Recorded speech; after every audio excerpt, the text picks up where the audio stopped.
Nori sužinoti, kodėl kai kurie vyrai patiria tylos akimirkas? Pasiaiškinkime priežastis ir ką reikia daryti, kad susigrąžinti jėgas.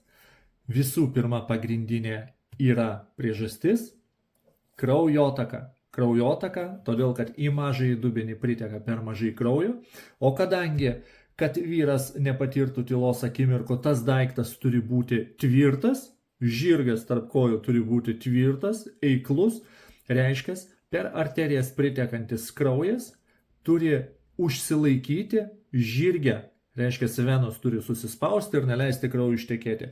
Tačiau daugeliu atveju dėl mūsų mitybos, dėl streso ir dėl kitų šalutinių poveikių, kuriuos mes patys susikūrėme, mūsų kraujotaka pasidaro sutrikusi, reiškia, venų arba visų kraujagyslių sienelės pasidaro neelastingos ir netamprios, todėl per arterijas kraujas pritekantis į tavo eiklųjį žirgiuką priteka, tačiau venos nesusispaudžia ir išteka. Dėl to yra keletas priežasčių.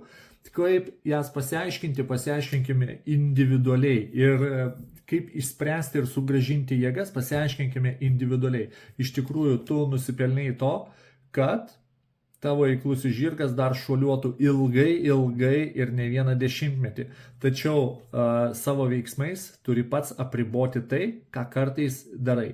Stresai, žalingi įpročiai, mityba, visą tai atkursi. Tu tikrai tai atkursi su mano patarimais. Parašyk.